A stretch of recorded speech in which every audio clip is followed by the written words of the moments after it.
second graders. So you remember that we've been talking about ways that you could become bigger and better readers. Today we're going to add to that list, and we're going to talk about using stop and jot to remember ideas or remember what's happening in a book. I thought we would use this book, First Day Jitters, because we've already read this story and we're familiar with it. You will need a book. You will need a Post-it note, or if you don't have a Post-it note, you can use index cards or any paper that you have, and you will need like a pencil or a pen. All right, that's what we need for stop and jot. So what we're going to do is read a portion of this book, and then we're going to stop, think about what we've just read, and instead of retelling it, we are going to write down on our sticky what we just read. Let me show you what I mean. Sarah dear, time to get out of bed, Mr. Hartwell said, poking his head through the bedroom door. You don't want to miss the first day at your new school, do you? I'm not going, said Sarah, and pulled the covers over her head. Of course you're going, honey, said Mr. Hartwell as he walked over to the window and snapped up the shade. So I'm going to stop there, and I'm going to think about, what did I just read? And I'm going to write it on my Post-it. So I'm going to say, Sarah, I'm going to say, Mr. Hartwell woke Sarah up for school, and Sarah said she wasn't going.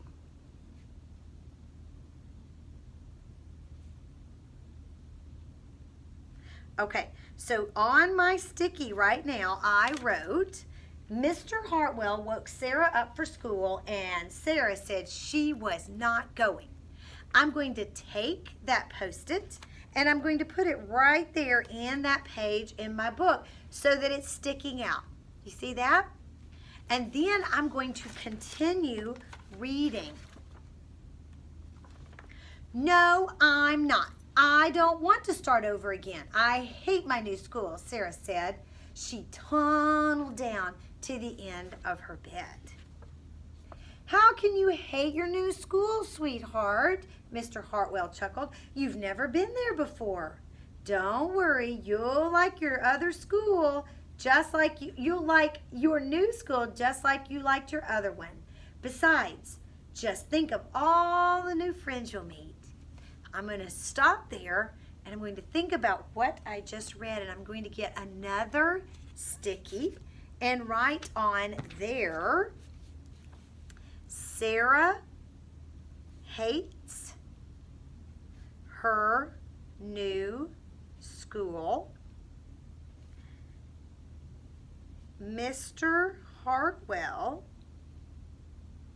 tells her she can't hate something she's never been to.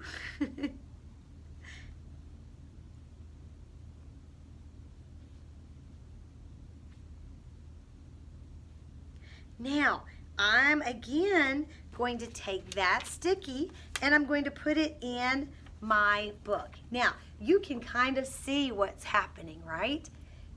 As when you finish a whole book, you will be able to go back through and read your sticky notes all the way through the book. And it's going to give you a summary of the book or tell you what the book was about all the way through. Then when you get to the end of the book, you will have a great retell for your book. All right? So today, I want you to try that. And not just before today, but when you read a book, let's try to use our stop and jot. Now, if you're reading a picture book, it could be like every 5 pages, and you could stop and jot and put your Post-it in. If you're reading a chapter book, it could be at the end of a chapter, and that's where you could stop and jot and put your Post-it in. The point is, you want to do it throughout your story or your book in order to, when you get to the end, you will have a lovely summary that helps you understand what you've read. Okay? So I want you to give it a try today, and remember to keep working on your reading log this week as well. So print another copy of it and then go ahead and start doing your reading on your reading log too. I know you're going to be great at Stop and Jot.